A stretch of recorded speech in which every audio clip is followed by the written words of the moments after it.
Welcome to the Ball Show. Let's roll.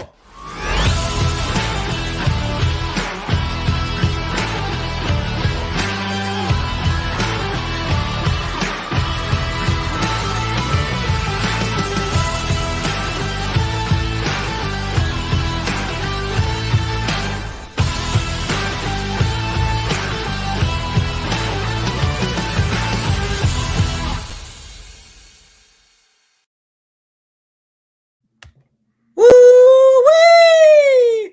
What's up, everyone? Welcome into the Triple Play Fantasy Baseball Show, a proud member of the Underdog Fantasy family. And remember, use promo code TRIPLE, just like what Rafael Furcal hit a lot of back in the day, and they're going to deposit your match up to $100. So, free money, right? Doc hosting. David is busy having this thing called a life this week. I can't believe it. Boo. Yeah. And that booing you hear, rightfully so, is from Marty Party. What's going on? What's up, brother? Hey, I'm glad it's just the three of us. The kids are at play, so I'm excited for tonight's show. You said it, the three of us. It's like that's how it was meant to be. And the one giggling in the background with his arms crossed with a nice Andre Dawson jersey framed above him is Art Tornabenny, aka Lil Cheesecake, the LC. LC, how's it going? It's going really well. You know, we started out the show and I wasn't sure if after the song played, if you were going to know how to get back to our faces, if we were just going to be doing the whole show with the background picture. And I was like, you know, we can see us now. Doc's a pro at this. He's a pro. He's a pro. Yeah, you make it sound like I'm a novice. He hosts like 3 different shows. Yeah, just not anymore. That's true. And we got our buddy Forrest checking in. Word up. Yo. Appreciate you joining, Forrest. Fellas, week 7 coming up of the fantasy baseball season. We're almost like a fourth done. Can you believe how fast time has been flying? I cannot, but at the exact same time, think about it. We still have June, July, August, and September with these teams. So it's that weird in between where I feel like we've accomplished a lot, but there's so much still to go. Yeah. Now, have you settled into the grind yet? Or are you still, is a part of your body rejecting the grind of a full season? Because if it is, shake that off. You got, this is a long way to go still. You're right. Has been. I forgot to set my lineup again this week in TGFBI, which is the second time this season. So yes, I have been. And I think the grind of this season has caught up to me, but you're right. It is a long one and you can't give up yet. And there is so much content to dissect. There's so many moves. And we're going to start that out with our WOW players of the week. And first is Christopher Morel. This is somebody that we saw last year come up with the Cubs, made an impact, began this season in the minors, and then they just couldn't keep him down. The last 2 games, 500, 1,000 triple slash, 1 home run, which is 1 more than Jose Abreu, 3 RBIs, 2 runs, 2 Ks, but a steal. But notably in the minors, he hit .330 with 11 homers and 4 steals. But that K rate, that's at 30%. That's something what we saw last season after his hot start where he kind of then curtailed. But new season, are we seeing a new Christopher Morel? It looks different. The sample size that we have to go off of is really very small. So far, what we've seen is his contact rate is way up. Very small sample. His zone contact rate way up. If you've done any sort of deep dive on Christopher Morel, you know that his zone contact rate last year was the worst in all of baseball.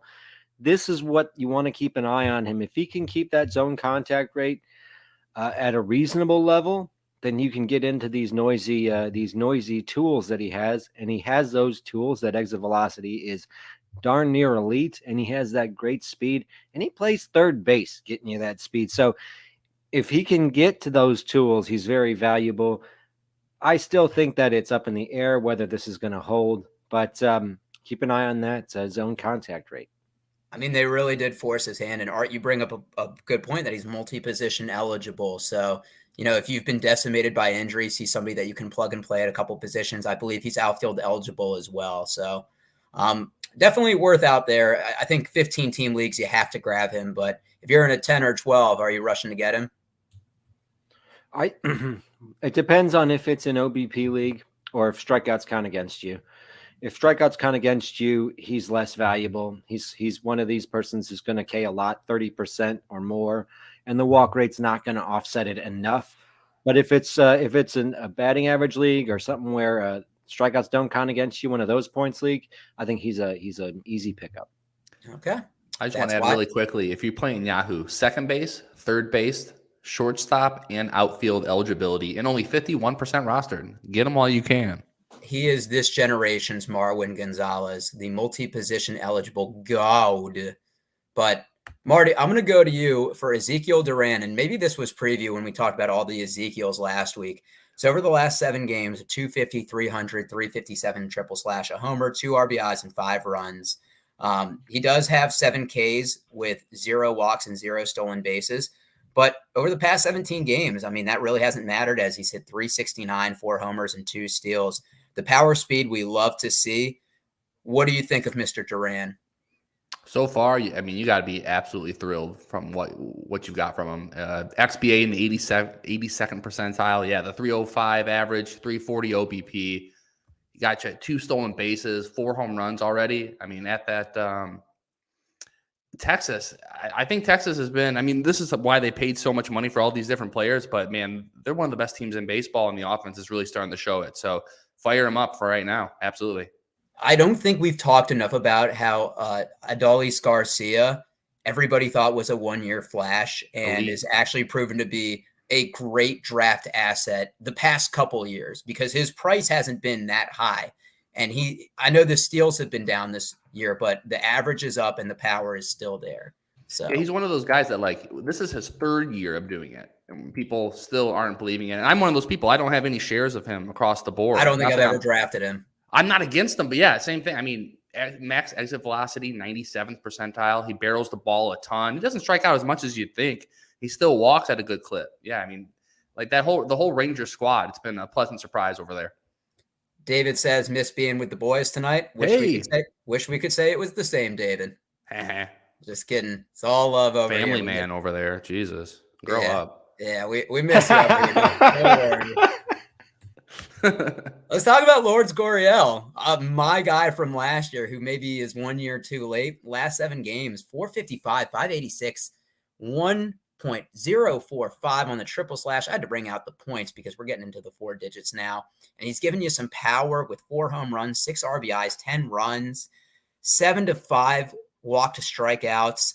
And over the weekend, 727, like video game numbers, and he's raised his batting average from 265 to 310, the OPS from 685 to 885. Now, this was a guy that I was really high on last year. He only played 121 games, and the Blue Jays obviously wanted to move on offensively. But I'm liking what I see. Career low 16.4 K percentage. The walk percentage is up a career high 8.2.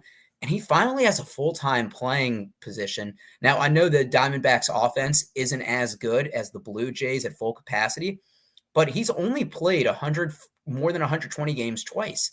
He really hasn't had the playing time. If you go to Baseball Savant, the numbers back it up.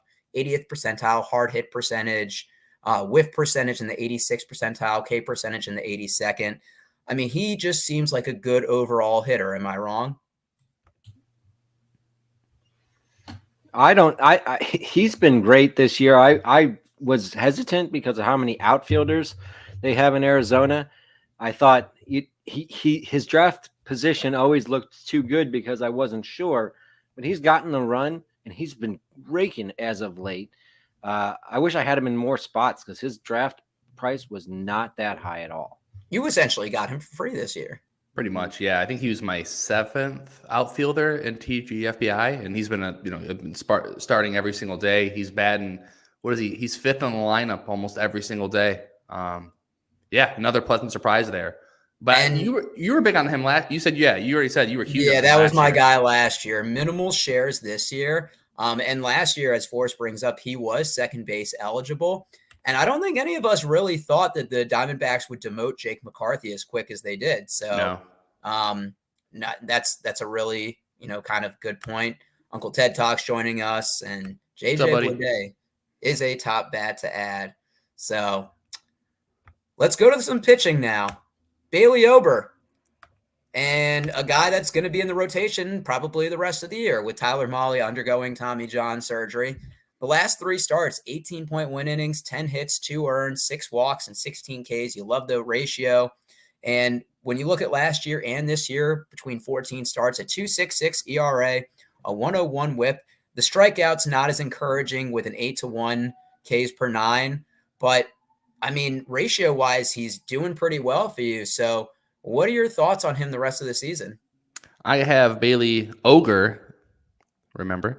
No, I have him. I picked him up in Glarf. I have him in my in a 12 and a 10 team league. I am all in. Yeah, the strikeouts won't be there. A little under a K per inning, but he's going to be a innings eater, man. And if you're in a quality starts league, he's got 2 in a row already. He looks really, really good. He's not walking people at all. 2.9x ERA, and you already said Tyler Mahle, TJ, Kenta Maeda's hurt. He's going to have a spot from here on out. So hopefully you already got him in a 10-team league. I would scoop him up too. No, and that's a good point. The only thing that worries me is he's a contact pitcher. And with the shift gone, I think that's going to even though the 2.9 xERA is there, I wonder how long that's sustainable. I would like to see him have a little bit more swing and miss material. But you know what? I don't know if that will ever be in the cards. I mean, his chase rate's in the 84th percentile, so he does have that ability to move the ball in and out. But as long as he keeps his walks down, which they're last year it was a 4.8 walk percentage, now it's up to 8.8. So he's got to get back down to that 5-6 percentage, and then he'll be okay. Okay. Marty, when you say a pitcher is okay and he was a 2-start pitcher, you have me settled. Appreciate the love for saying that this is a great pod. And yeah, tell Elon to help the algorithm work a little bit more in our favor. And I do agree. Dane Dunning is dope. That is David's alter ego that we will explain one day on this show. Let's talk about a guy that is taking the fab by storm, foreshadowing, and that's Eury Perez getting called up. He's making his debut this week.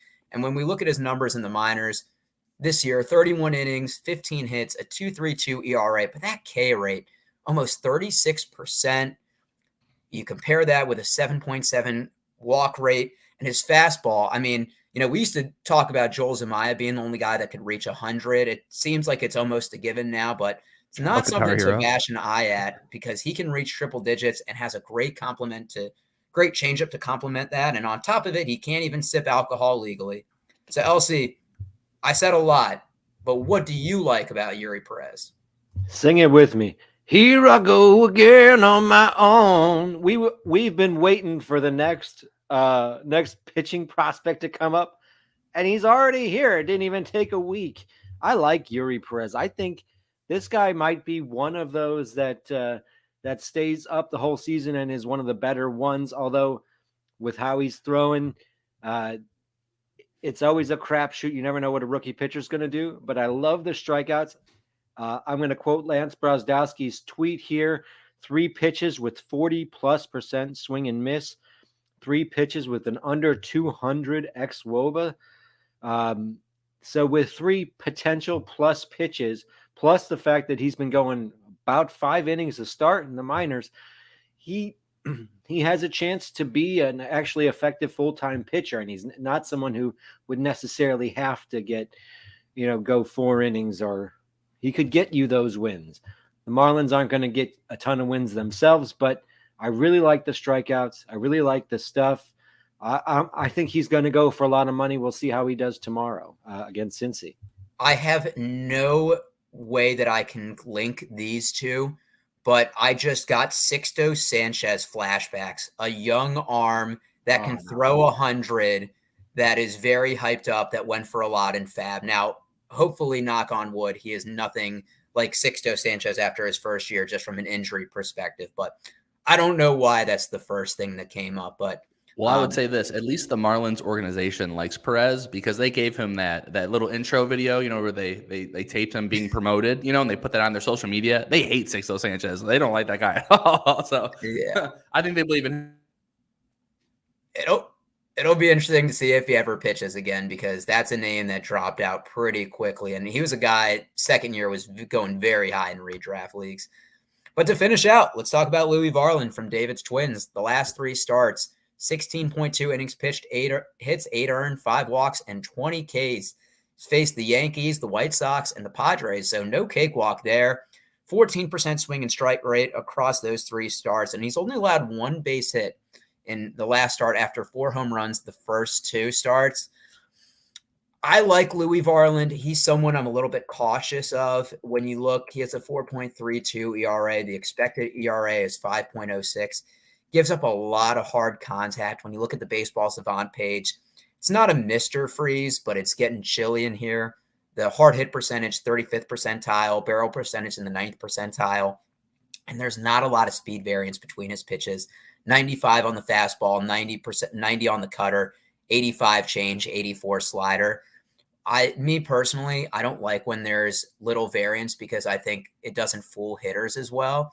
But once again, with Tyler Mahle on the IL for the rest of the year, he might be somebody that is going to get that rotation spot that will go every 5th day and might not have the price tag that some of these other prospects do in terms of a FAB perspective. I mean, he's pretty much owned in your deep leagues, and he's been pitching well. I mean, and Minnesota's had a lot of luck with their pitching development this year. They've had a lot of progress, I should say, not luck. They've had a lot of good results. Look what they've done to Pablo Lopez. I mean, no. We're starting to see regression in Pablo Lopez. No Pablo Lopez on this show. I'm going to mute you. It's not true. You can't mute me. Can you mute me? I do. We can try. Tony Real. I do want to go back to the Sixto Sanchez because I just think it's interesting. We haven't talked about him probably most shows in a long time. Having problems with the strikeouts, but was getting good weak contact. That says weak content. And that he's learning the R.A. Dickey knuckleball as we speak. What? So he's a guy that's had 2 shoulder surgeries too. I mean, at what point? I think this is the route that he goes. Marty and I had Stephen Wright on a couple of years ago, and Tommy John and a shoulder injury, and he had to go the knuckleball route. And fortunately, he learned from Wakefield, but it'll be interesting to see if Sixto can kind of transform his career. Because Forrest makes a good point. A lot of pitchers maybe do have a short peak, which makes you realize, just how tough it is to be an elite pitcher for a long period of time. But good talk about our WOW players, and we are going to go to Cheesecake section, which is Bring Out Your Dead. Bow, now, now, now. Bring out your dead. Thank you, everyone, for writing in. We had a lot of submissions this week for Bring Out Your Dead. Personally, I'm gonna put a few people in there. Noah Syndergaard is dead, and I have 10 earned runs week on my roster from him to prove it. That was 2 weeks ago. But Syndergaard potentially dead now with a bloody finger. We'll see what happens. He wasn't submitted. He's someone who I want to die because of that 10 earned run week he put on my roster. But we'll see who you guys wanted to die or to put on the cart. We got a lot of submissions this week. The most popular submission was Lance Lynn this week. Lynn submitted by one Marty, who said he sat him, but which was tough, and I didn't sit him. It broke my heart. It absolutely broke my heart to see Lance Lynn at Kansas City and me being like, dude, I don't think so. And I sat him, and it felt so good when he blew up. And he blew up right away, 4 earned in the first. Instantly, man. That's tough. Yeah, and also Lance Lynn was brought up by Tim Wyatt and Tom Golda, who both had their troubles. Lynn, of course, pitching to a 7.51 ERA. Yikes. There are some believers still out there.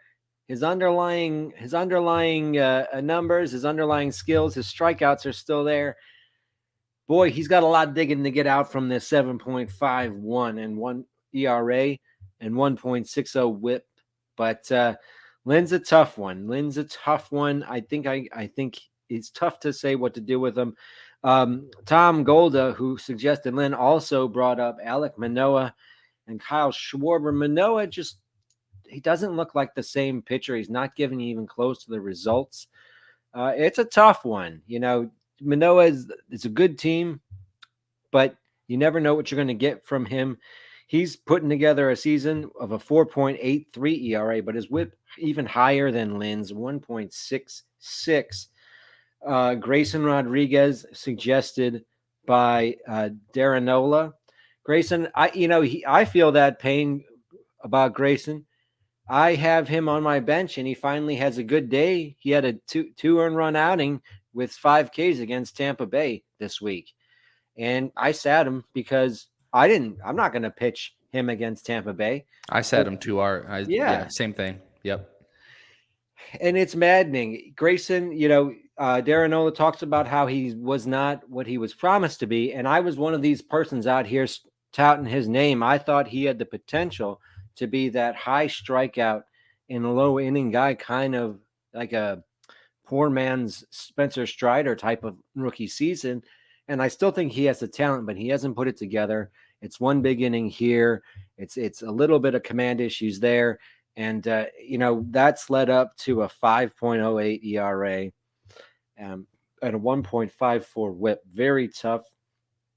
Another pitcher brought up, David, bringing up his stream and a Wade Miley.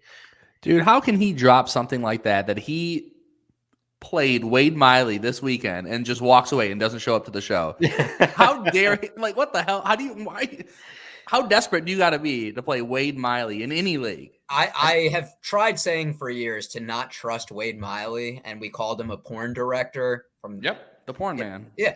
And David still thinks it's okay to stream him. It's not okay. Yeah, that is a time bomb waiting to go off in your hands. What do you think was going to happen? So that's a time bomb. And another pitcher brought up, Chad Martin brought up Blake Snell. Did you guys see that video of him not knowing what WRC plus was? Blake Snell has become one of my most favorite baseball players of all time. The man is absolutely hilarious. He doesn't care about that at all. He talks about the pitch clock. He's like, I don't even know what I'm doing out there. He's like, I can never get comfortable. And so I don't expect his ERA or for him to keep improving because he is not comfortable on that mound. One of the funniest players in baseball. Get that guy behind the mic more often. Oh yeah. And when he was out there and he ended up not knowing what WRC plus was, I think that same interview he's being interviewed and Juan Soto hits an RBI triple and he's going nuts and he lost it. It was fantastic. Like you said, he's funny. He complained about the 2 throwover rule as well.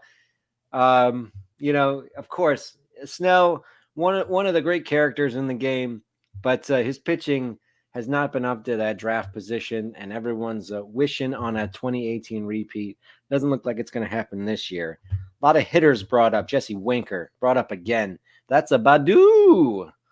That's the 3rd time Winker's been brought up. I think Winker's just a drop. He's just a drop. No home runs this year. Also brought up by one Slopopotamus. Great name. Brought up Carlos Correa and Teoscar Hernandez, 2 guys who just have not been producing. 5 home runs and 7 home runs for them. They got a little bit of power. They're not killing you on the power, but the runs and RBIs poor. The batting average 215 and 189. Correa 189 still. I want to ask real quick because I almost made this a Twitter poll. Who would you rather have rest of season, Teoscar Hernandez or Jared Kelenic? Teoscar. Kelenic. See what I'm saying? Yeah. I think Teoscar's going to turn it around. He's had flashes. I would admit. I mean, yeah, the hard hit rate's still there. He's playing every day and everything. I mean, it's there, but man, Seattle's just not clicking on all cylinders yet. I think they're underperforming as a team, Winker. And obviously he's a big part of it. But yeah. I think summertime they get hot. I think you stream against Seattle now. They haven't been hitting anybody. So they've been producing good results. Julio They're not dropped in scary. the lineup. Yeah. There's Julio's. Yeah, they're not scary to pitch against. All those acquisitions, Eugenio, they're just not scary. I don't really need to be a great pitcher to go against Seattle right now. Also brought up Schwarbs. Rough. I really was in on Schwarber. Really liked him a lot. Hitting 187. But with Schwarber, the power's still there. He has 8 already. That's a pretty good pace. He keeps that up for the season. That's about a 40 home run pace, a little under 40 maybe. That's pretty darn good. 35 to 40. But that batting average has to come up. At least, Philly's going to keep running them out there. Gunnar brought up hitting 175. Oh my gosh. Is this the third time? Is this Gunner's Badu week as well? We got a couple Badus this week. Nah, no, let's not run it for Gunner yet. I saw the game yesterday. He got robbed on a couple hits. All right. Yeah. I think he's going to be all right, but he's going to strike out a lot. You know that about Gunner. Abreu brought up. I mean, Jose Abreu. This is rough. I might have never been more wrong on a player in my life than I was about Jose Abreu this year. Yeah. I mean, gosh, the guy doesn't have a home run. He's hitting like 211. He looks old. He doesn't even trim that facial hair.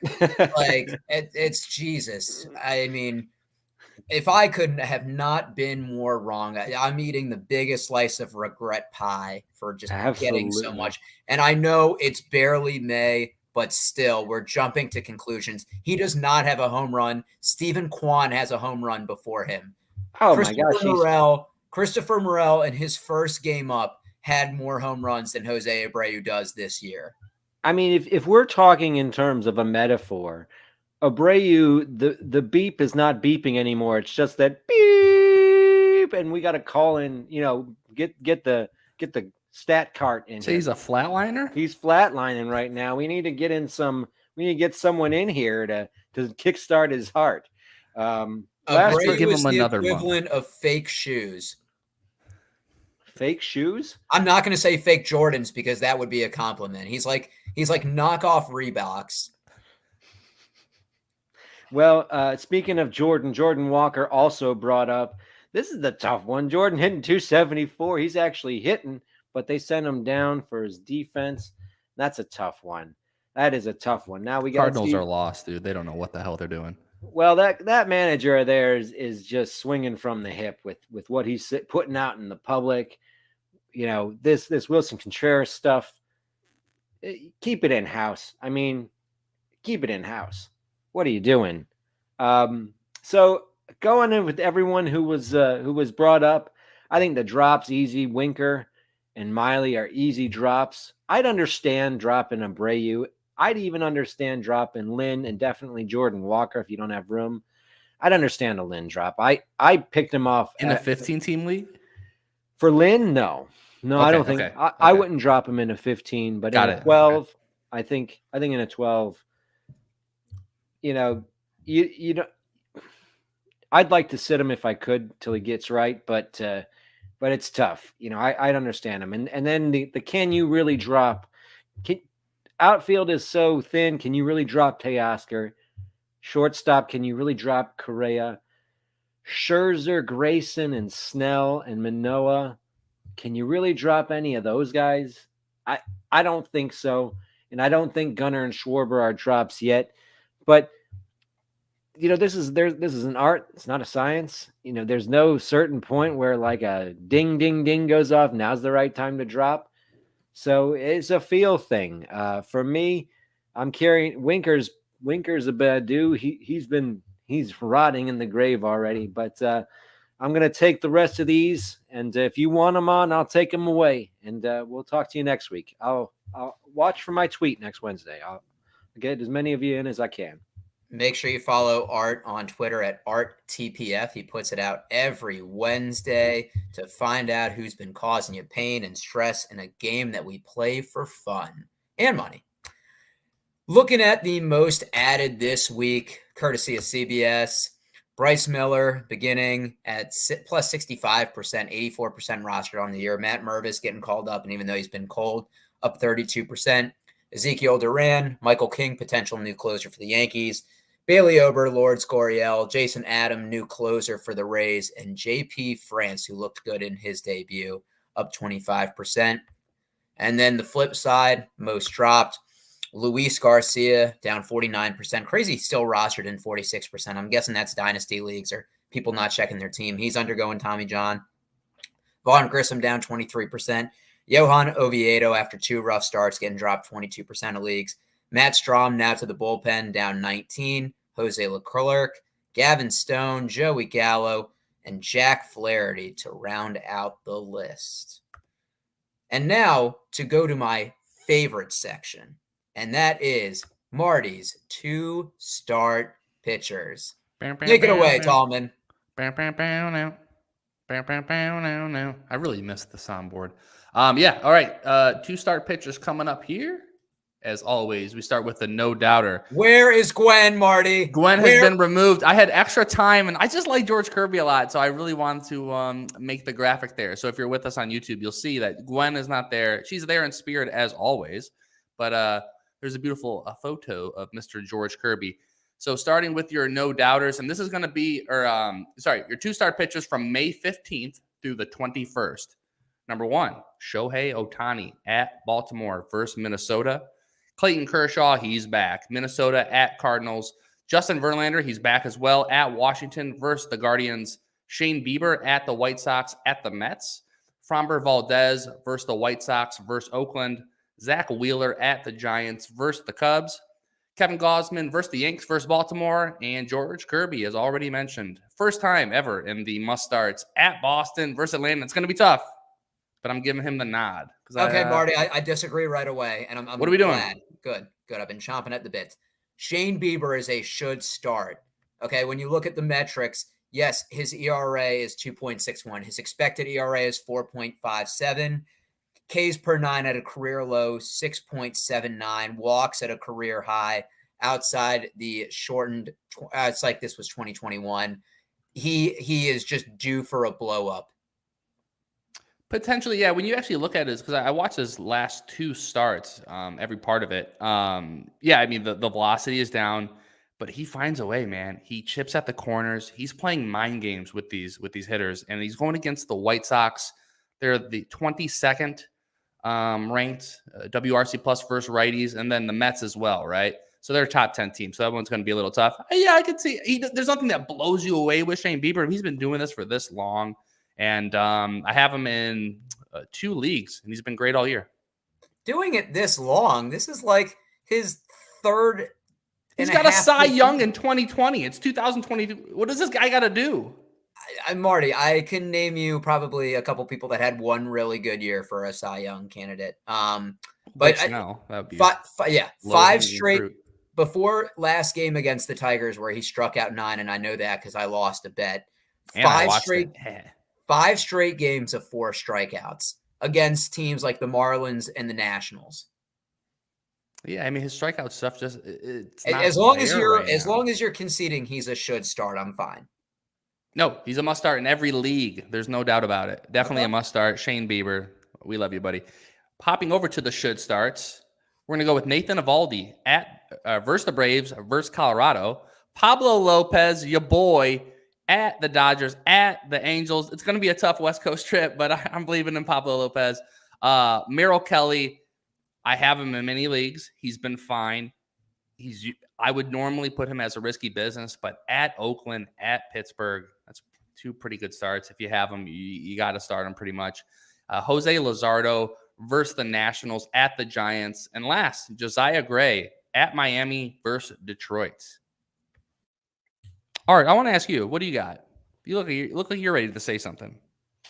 I think Luzardo has been very frustrating for me. I sat him this week as well, and he pitched very well, but he's been so inconsistent giving up runs and only going like under 5 innings. Luzardo's been very frustrating for me. You can't drop him. There's too much talent, but he's not getting He hasn't been producing the results lately enough that I sat him and it bit me in the butt because he pitched really well. And I think I had someone who got blown up out there. So that's like he burns you on a personal level. That's what it sounds very like. personal. Very personal.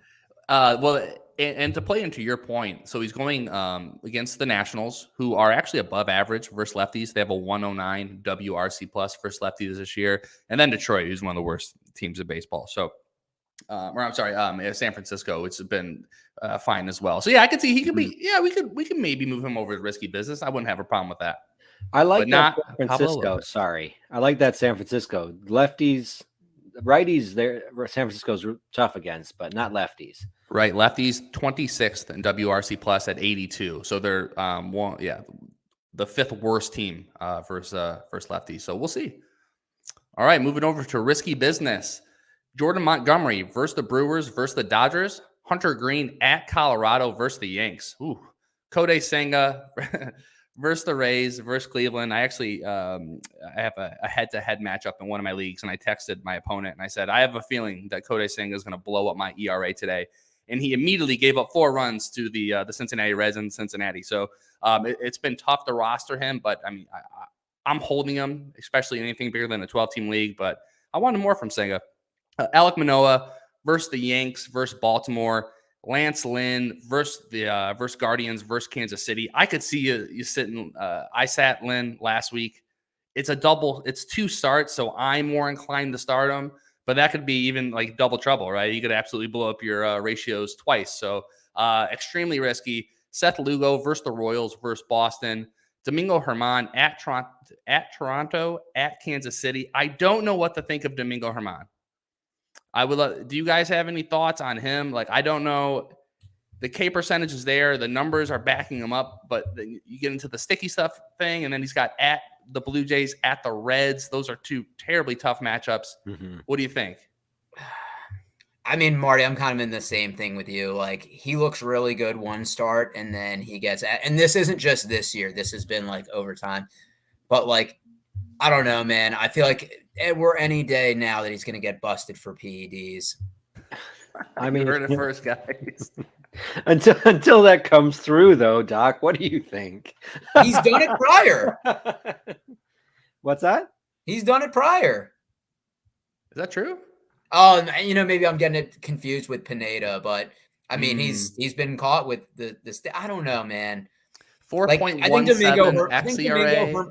I think Domingo Germán is a sell high candidate. Like, honestly. I would agree with that. 88th percentile in whiff percentage, the K percentage in the 76th percentile. He's not walking that many batters, but yeah, I just don't know. Honestly, I just don't know what to do with him. I don't have him in any league, so I haven't had to worry about it. But when I look at his numbers, they're kind of puzzling. And then the rounded out with risky business, Grayson Rodriguez versus the Angels at Toronto. 2 tougher matchups there. And then the last, take a seat. Doc, who's the picture of in the take a seat here this week? I mean, it's Jack Flaherty, the most handsome man in baseball. Jack Flaherty, man, he looks devastated in this photo, and it's for right reason. He talking about puzzling stat lines, but anyway, take a seat this week. I will not play these pitchers under any circumstance. Eric Lauer at the Cardinals at Tampa Bay. Noah Syndergaard versus Minnesota at the Cardinals. Jack Flaherty versus Milwaukee versus the Doyers. Sean Manaea versus Philly versus Miami. Nick Pivetta versus the Mariners at San Diego. Jameson Taillon at Houston at Philly. Brad Keller at San Diego at the White Sox. Johnny Brito at Toronto at Cincinnati. Yanni Chirinos at the Mets versus Milwaukee. Griffin Canning at Baltimore versus Minnesota. Dean Kremer versus the Angels at Toronto. Patrick Corbin, your boy Doc, versus the Mets versus the Tigers. He actually hasn't been as bad. I know. I have him in what is that? First one of our DCs that we're in. And I haven't started him, but I see like 6 innings, 2 earned runs. Here's the thing I've noticed is teams are letting bad pitchers just go super long. It doesn't matter if Corbin gives up 6 earned in the first out or in the first inning. They're letting him go 6 regardless. Like Rich Hill can get hit in the first and they'll let him go on. Like all these old vet pitchers, they're like, screw you, we're getting our money. I think like the run environment is so wacky right now that if you're pitching halfway decent, they're not going to take you out because they don't know what to expect. So we'll see how that measures up over the rest of the summer. And then rounding out the take a seats with Kyle Mueller versus Arizona at Houston, and then Connor Siebold versus Cincinnati at Texas. Ooh, Dan Dunning. Dan Dunning is a 2-star pitcher almost every week, according to Uncle Ted Talks. Yeah, I was gonna say, is he having a 2-star week? He was so. Yeah, maybe. On Wednesday, who's he playing? I feel like we did this last week with Dan Dunning. He didn't get the 2. You were right on the 2 starts last week. I wanted to point that out. It was Gray and Heaney, I think, and Dunning didn't get because Gray didn't go on the IL as some suspected. But Dunning went on Wednesday, pitched pretty well. I think 6 innings, 2 earned runs. So he might. Wednesday usually lines you up for a 2 start the next week. So he probably will have a 2 start because he goes versus the Braves on May 15th, which is definitely a sit for me. Yeah. I don't know who I don't have the Rangers schedule already. For me, he's risky business at best, but I don't play Dan Dunning. I don't need to, Dan Dunning, not for me. Wow. Okay, Marty. Those are your take seats. You just act like you're better than Dane Dunning. Okay, that's fine. He's a major league pitcher, and you're in sales. Dane Dunning is Colorado. So if Syndergaard is on the IL and they bring up Gavin Stone, what do you think? Would you start Stone if Syndergaard doesn't? Before I answer, they need to get a section. If he ever does become good, it could become the Stoned section where all of the Stoners go sit in left field in Dodger Stadium as the Stoners because he's that good. But no. I'm staying away for now. Okay. Just thought because I know Syndergaard had a bloody finger issue that took him out of the game yesterday, where he only had through 1 inning. I was like, yeah. I saw the box score and I was like, why did he only throw 1 inning? And he was bleeding like crazy. But he knows his body, so he doesn't need to undergo MRIs. And Uncle Ted brings up a point. It could be Bobby Miller over Stone, but we know that he's a big Dane Dunning guy. That's his ride or die there. It is. So good stuff as always, Marty, even if you were wrong about Shane Bieber. Going to take a trip to the doctor's office next. Got to show that great picture. And wow, that just makes me realize I'm overdue for a haircut for those that can see on the YouTube. So looking at my players from last week, 0-1. So 2 no decisions, 15.1 innings, 3.58 ERA, 1.19 whip, 19 Ks. Not bad. Not bad. So looking at this week, we're going to roll with Patrick Sandoval, who's owned in slightly less than 46% of ESPN leagues. The K numbers are down, but we have seen the upside this season as he's had 5+ in 3 out of the 7 outings. No walks allowed in 2 out of his last 3 games. And when you look at his last 3 outings, he has 3. That's a lot of 3s. Over the 18.1 innings. And if we're just staying on the thing with 3s, that's the amount of home runs he's allowed this season in 3-7, 37 innings, facing the Guardians, who have 19, which is last in MLB. So if the Guardians get to him, it seems like it's going to be them hitting around because he hasn't been walking guys. So it's pitching to contact. Next, we're going to look at Bryce Miller, who's owned in 40% of ESPN leagues. This is cheating. Come on, man. How is this cheating? How is he only owned in 40% of ESPN leagues? The variance that Bryce Miller is owned in 84% of CBS and 40% of ESPN leagues is astonishing. Maybe there are those 10-team leagues that Marty plays in. But look, both outings. I will never ever play on an ESPN league, Yahoo till I die. But no one checks their ESPN rosters. That's what it comes down to. It's either 10-team leagues or people just draft their team and they never touch it again.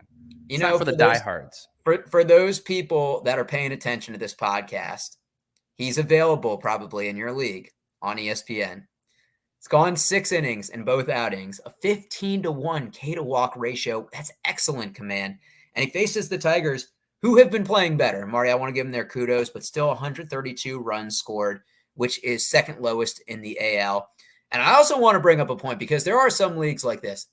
I was talking to a guy the other day, and he said, in my redraft league, as soon as Bryce Harper was activated off the IL, somebody offered him a trade, Bryce Harper for Lance McCullers. and he smash accepted. So there are some leagues like that out there, okay? Lance McCullers? He offered Bryce Harper as soon as he got activated off the IL for Lance McCullers. Oh my God. So there are leagues like this where maybe people don't pay attention.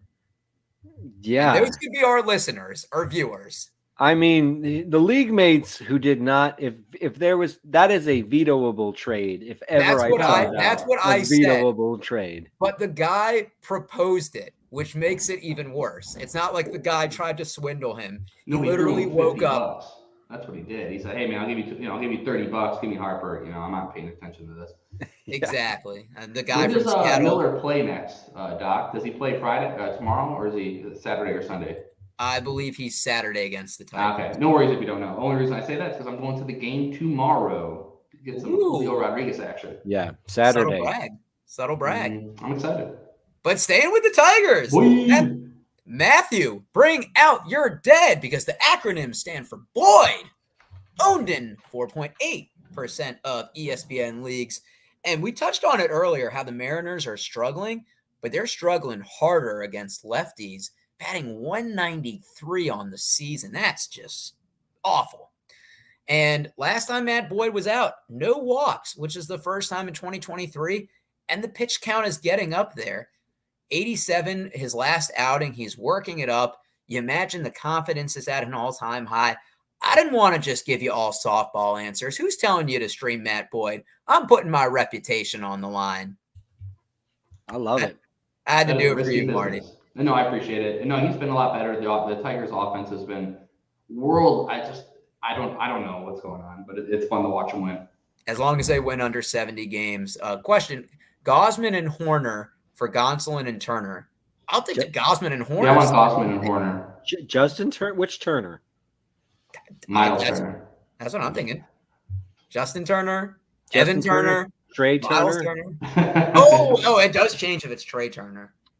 Oh, it can't be. And Horner. Yeah, if it's Trey Turner, you got me. Trey Turner and Gonsolin, you got to hold it. No. It is. I'm still going the Gausman and Horner, but it's close. No, I'm keeping Trey. Yeah, I'm keeping Trey. Gonsolin, though, I he's been shaky. He's been shaky. Yeah, I just don't see him getting close to the amount of innings that he had last year. I think Gonsolin is due for serious regression, and the strikeout stuff has never been there. He's been a guy that pitches to contact, and he's in a pretty good hitting division now. For the rest of the year, and this is just an overall theme that I have no science to base this on other than pitchers are getting hurt at an all-time high. If I have an elite batter, I am holding because I feel like any pitcher could get hurt at any time right now. Mm-hmm. God, Garrett Cole. Garrett Cole's indestructible. Maybe not Garrett. But all right. Now it's time for party time. It's a Marty party time. And Marty, who are the 3 people on the ballot to get invited to your party this week? Let me see here. Yes. Starting with, let me go. Am I still echoing, Doc? Am I still in echo territory? You are still echoing, Marty. Ooh, I don't know what's going on here. Let me see. Can I read the invites to your party?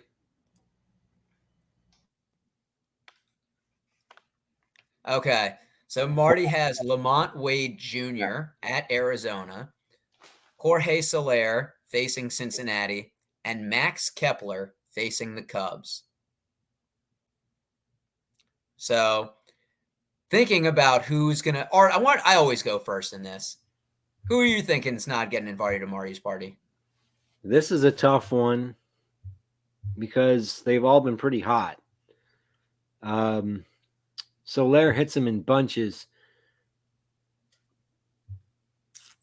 I honestly think it's going to be Kepler who's not invited, even though he's been swinging a good bat. He's just not playing all the time. What do you think, Doc? Yeah, so I give answers that have nothing to do with actual performances, but that's part of the segment. Yeah, I pick the narrative, and I'm going Max Kepler for a couple reasons. First off, he plays in the same division as the Tigers, and I don't think Marty would want a rival going there. And I feel like the Twins are the Tigers' biggest rivals in that division. Also, he's Canadian. Marty doesn't want anyone from another country. Marty doesn't want any Canadians at his party. I'm just kind Which of is not true. I'm kind of just looking at his face and just going off of what I think from that. I would have Canadians at my party, but maybe Marty doesn't. And I stamped like 2 years ago. I think Max Kepler is going to get busted with steroids, and just can't have a cheater, a potential cheater at the party. Those are very good guesses. And let's go through my analysis here. So starting with Lamont Wade Jr., San Francisco, first base and outfield eligible, 23% rostered in Yahoo leagues, 98th percentile in xWOBA. He's walking 20.3% of the time, which is higher than his strikeout rate of only 19.5. He's slashing 260, 437, 531. He has 7 home runs and 15 runs and 13 RBI. He's batting atop of the Giants lineup, and the Diamondbacks have the 6th worst pitching team in all of baseball. So I like Lamont for this weekend and moving forward until for the foreseeable future. Number 2, Jorge Soler, Miami outfielder, 21% rostered, 3 games at home versus Cincinnati. Cincinnati, 4th worst pitching team in baseball. Soler's batting 2nd in the lineup. Max exit velocity and barrel percentage, true to roof, 96th percentile. And he's actually decreased his strikeout rate 2%. So it's still at 27%. So it's not like it's like, below league average, but Soler's looking a little bit cleaner there. And then the German, Max Kepler, Minnesota outfielder, 6% rostered, 3 games versus your Cubs, LC at home. StatCast page red across the board. He has 6 home runs and 113 plate appearances, but he left today's game with a leg cramp, which I found out after I made this and all the slides and everything like that. So I couldn't go back on it. So they said he's going to be fine. He said he should be available for the weekend, but I cannot have a guy coming to the party who's cramping up. You know what I mean? Especially if he's cramp drinking. Your style. He's gonna cramp my style. We're gonna be drinking. He's gonna be even more dehydrated. He's gonna get even more hurt. I don't want that to happen. I love that David loves the Twins. I want Max Kepler to be better. And I'm going to say, Max, I know you're doing really well right now, buddy, but I'm going to need you to stay home. I don't need you. You're not invited to the party. No, Marty, it's like I know. You don't even have to give the stats. And by process of elimination, I knew it wasn't Lamont Wade because you went through and put the junior period at the end. That's a lot of respect to show someone. It's true. I copy and paste now, but yeah, it was I wanted everyone to know that Lamont Wade Sr. had a kid. Yeah, I mean, look, you went. Not only did you spell his name correctly, but you went through that as the junior. Marty, I just hope you never have any 19 or 20-year-olds on this slide, because I don't want you supplying alcohol to minors. I care about you. Don't want you being a lawbreaker. A couple might have slipped through the cracks. That's a good point. Perez isn't invited next week if we did pitchers. But yeah, those are the Marty's Party. Hope to see you there this weekend. Bring your own beer. All right. BYOB to Marty's Party. He ain't supplying anything. Yeah. Nope. It's been a good show so far, and we're going to do our second round table, and Art is leading us again. Art, yeah. What are we putting on our glasses, sipping our wines, taking a puff of cigar before coughing a lung up, and discussing this week? We are discussing our best or worst, or maybe just our favorite or most interesting add and drops of the season so far. I think I want to start it off and talk about what I think is one of my most interesting moves. In my 12-team on the wire league, one of my 12-team leagues, I saw the opportunity to add a couple of catchers. I drafted Gabriel Moreno, I saw Shea Langoliers, and I saw Francisco Alvarez. So I had all three of those catchers on my roster. Of course, Langoliers and Alvarez were utility only when I added them, and my thought was 2 of them let them duke it out for a little while. Eventually, I dropped Francisco Alvarez, and I thought that was, at the time, my reasoning was Moreno. He's hitting 315 now. He was definitely a keep, but I thought Langoliers was a cinch for more playing time, and it was going to produce power. Alvarez has started to be a pretty much everyday player. I think that might be a drop that that bites me. What do you guys think of the move picking up the 3 young catchers to see if 2 of them can grab your 2 catcher spots? I don't hate it. I mean, it's aggressive, but it's definitely contrarian. It was a 15-team league, right? Yeah. Yeah, that's perfectly fine. That was a 12. That was a 12. 12 team. Why'd you do that? Well, I drafted Moreno and Jansen. Okay. And I dropped Jansen for Langoliers. Okay. I picked up Alvarez because he was there to be picked up, and I was like, well, I see. Just invite everybody. Whoever throw it up against the wall. Whoever sticks sticks. It was a Marty's party, and I kicked Alvarez out. I kicked out Cisco, and I think I might have made the wrong call there, but it's too early. My reasonings were solid, at least in my mind. Art is someone that's promiscuous with catchers, to put it nicely. That's very true. But it didn't sound like you invested too heavily in catcher just across the board. So I think you kind of had that in the back of your head. Like I might need to be on top of this each week on Fab or see if someone breaks out, because there's always a handful of catchers that no one drafted that does good enough to play in a 12-team league, at least for a couple weeks. Absolutely. And we got we didn't even talk about Connor Wong, who has been doing well, but also was struggling at the beginning of the season. I feel like that's just what we've seen with catchers. Jonah Heim, right now, who's the number 1 catcher in fantasy, and was struggling at the beginning. And I think it's something where even if a catcher has a week and a half hot stretch, you want to at least test the waters and see if it's something that he can keep up for a little bit longer. Yeah, I traded Jonah Heim for Framber Valdez in a league. Wow, that's a good deal. That's a nice deal. Yes, sir. I'm trying to find something I own that's made of fleece, because that's what you did. I fleeced them. Quality Starts League too. Shout out to it. Jeez, go ahead, Marty. I have an interesting one because it's a catch-22 of going both ways, and that is Taj Bradley. And Uncle Ted Talks does correct that Sean Murphy is the number 1. That's another person. Beginning the season, everybody's wondering if he's going to platoon. What are they talking about? And now he's hitting really well. Taj Bradley is interesting. I picked him up in multiple leagues. I picked him in our home league, and I've been stashing him. And I've been debating, but now stashing him for 3 weeks, I feel like I can't drop him because he helped me win. He's 3-0, and he pitched well in all of his outings. The ratios are really good.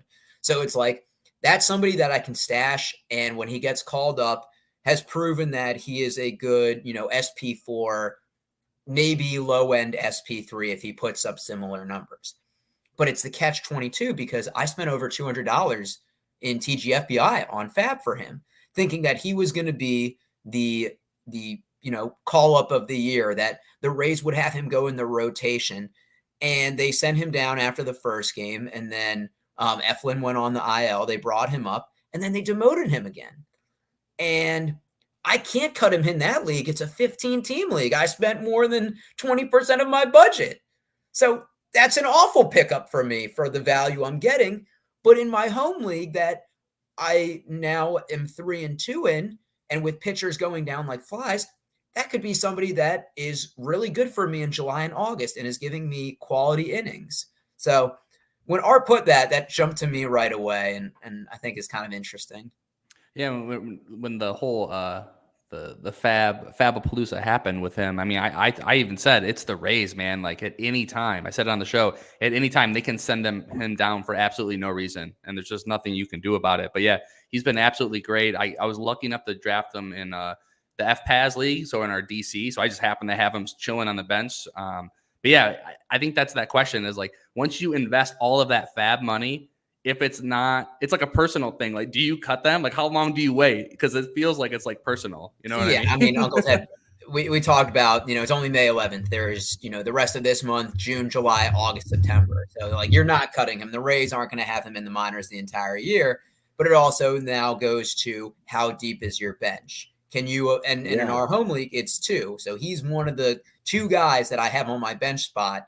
So I'm having to be strategic from there. But Marty, what about you? Who's an interesting ad drop guy you have? For me, it was the best pickup of the year for me was Will Smith for the Rangers. just hearing Jose Leclerc, and his velocity being down, his inability to, and just the Rangers coach really liked Will Smith. You hear all these little rumblings and everything like that. So I only spent like $20-$30 for Will Smith in a fab league. And now he's got six saves. He's the main guy here moving forward. Leclerc completely fallen out of favor. So that was a really good one. And then Jared Kelenic. I mean, I picked him up in a 12-team and a 10-team league. He's been absolutely incredible all year. So that one was pretty. Everyone was just burned on him. So he was just sitting there on the wire after a couple weeks of doing really well. No one touched him. I had the scoop. I'm looking this up right now. So Art, go ahead. I feel like the Texas Rangers have a new guy every season that's their closer. Like ever since Neftali Feliz, I feel like they haven't had a consistent guy year in, year out. I think that's probably right. If we go back in our memory, and I don't suggest we do it. It's torture, but I wanted to bring up because Will Smith was someone who I thought was one of my better pickups this season too. I got him in 2 of my fab leagues. I got him March 26th, the very first fab period. Spent total of $28 to get him in 2 leagues, and I did not play him when he got his first. I wasn't playing him, but I thought he was a nice stash just in case he started getting those saves. I've gotten 5 out of the 6 saves he's put up, and his ratios are good. 3.0 ERA, 1 whip. His strikeouts, he's averaging more than 1 per inning. I don't care how long he keeps it up. He's given me good. He's really helped stabilize my saves total in those 2 leagues. And, Will Smith has been fantastic. He's someone who I really like. Yeah, Marty, you and me. We're well, I was gonna say on the opposite side of relief pitchers, I spent a lot of money on Michael Fulmer and Andrew Chafin. So, that's the other side of the coin, right? Just hoping to, put some money on these guys and hopefully they turn around and they continue to be the saves guys. But saves are volatile as forever. So yeah. Oh yeah, and on that note, I got Will Smith in 1 league where I was outbid on Fulmer, and I had bid $91, and so I was saved from losing 9% of my fab, and so he was a backup bid. I got him for like $11 in that league. It's beautiful. That makes it even better, knowing that it was it was your consolation prize for losing out on Michael Fulmer. Yeah, that's great. Let me ask you guys: is there a better feeling this year than if you took Clase over Edwin Diaz, or somebody took Edwin Diaz first, and Clase leads the league in saves, and Edwin Diaz probably doesn't pitch this year? In FPAS, in TGFBI, and Glarf, I have Emmanuel Clase, and I chose him each time over Diaz. So yeah, when that news hit, I was like, "Woo!" I got lucky. Yeah, and it's so unfortunate because it's not even an arm injury; it's a celebration injury. Who was the guy who got injured? Kendrys Morales. Kendrys Morales. Where he was running or walking home on a walk-off. On a walk-off home jumped and hit the base. Oh, yeah. Brutal. Yeah. I'm going to touch on my bad one because I feel like I haven't had a lot of good transactions this year. I've done a lot of streaming. It's Bryce Wilson. And once again, I had him in multiple. Stupid me. I meant to do Bryce Elder and put a bid on him, and I put one on Bryce Wilson instead. It does happen. And in ESPN, he's starting pitcher, relief pitcher eligible. And he's that perfect guy that, will pitch maybe every 2 or 3 days. He'll get, holds are worth points, saves are worth points, decent ratios. And I think I rostered him for 2 weeks and he pitched twice. And one of those times got me negative. And I'm always like, well, I can't drop him yet because he hasn't pitched in 4 days. So this will be the day he pitches. And then he doesn't. And I was like, well, no, this will be the day. And he doesn't. Yeah. And so I eventually just got tired. I had to cut him. Bryce Wilson, you're dead to me. You're not on Bring Out, you're dead, but you're dead. You're not even worth being on that segment. You're just dead. Yeah. You're so insignificant that you don't make this show till the hour 4 mark. Put that in, Marty, in the time codes. There we go. All right. 104.13. Bryce Wilson dead. And, yeah. I wanted to mention David's not here because he's been continually saying that none of us liked Brent Rooker and that he was the one who was on Brent Rooker. And I want to check when the first time he brought him up, because I was looking. I picked up Brent Rooker on April 16th. I think that was before David even put him on the rundown. So I wanted to say that to his face. Where's David? Is he watching? David, where are you at? Show your face. Show your face. No, it wouldn't fit into David's narrative. That's why he's the host. He controls how the conversation's going when David's not here. We call it how it is. People don't know what's going on behind the scenes. A couple things I want to close out with, because a couple people, Uncle Ted Talks and Force, bring up a good point. First of all, do you think Ryan Presley is a buy low for a closer? I actually think it's the opposite. I think he's a sell high, but I'm curious to hear your guys' thoughts.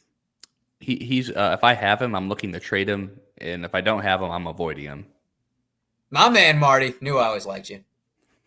I think there's a potential that someone might feel like they made the wrong choice with Presley, and you can get him for less than he's worth. I think he's going to get saves. He has 6 already, so it looks like they're giving him most of them now, whereas like a few weeks ago they were screwing around with Abreu and Neris. Montero had a couple to begin the season. Yeah. And they're not screwing around with those guys as much anymore. They're also not having as many save opportunities. Mm-hmm. Way less than they have in years. And just a fun thing to finish out. Closest comp to Kendrys Morales in 2023. Is it Vlad? Wow, no. What about? I don't understand that. What's the context? I'm guessing body type, the type of performance you can see, where slightly above league batting average, hits for some power. I was thinking not going to steal any bases. Yeah, Tellez was my first thought. Rowdy Tellez. I think Carlos Santana from like 3 years ago. That's pretty good. Santana walks a lot. Yeah, I don't remember. I don't have a clear picture of Kendrys's profile. I remember him having a couple 30 home run seasons. I'd say that's a deep cut. I don't remember his stats off the top of my head. All right. Well, rounding out close to the hour 10 mark. Appreciate everybody that tunes into the podcast, that watches these YouTube videos, whether we go live or you're watching the replay, that interacts with us on Twitter, not just myself, but Art and David and Marty. Fellas, before we get out of here for the night, anything you want to plug? Any last notes? Just that I am currently number 1 overall in triple players ball. So come at me, listeners, baby. Currently number 1. Come see me in 3 months. Well, don't worry about that. But as of right now, I'm number 1, baby. Oh. Boo! Mm. Well, I mean, keep it in the family, but I'm gonna come rob you to get those shoes back if you end up winning. I'm gonna break into your place. Dusting off the mantle, baby. Yeah. When Tyler wakes up, goes, someone robbed us. It was Art. He took his shoes back. All right. Well, if you're listening to this, hope that Marty or Cheesecake don't win the triple players ball. We want other people to win that aren't us, so that way we have something to work towards and can sharpen our skills. David will be back next week, and we're going to have a great show with all of these great segments and these great personalities coming on. For Doc, for Cheesecake, for Marty, I'm going to steal David's tagline. We're going to make like a bread truck and haul these buns. Good luck in week 7.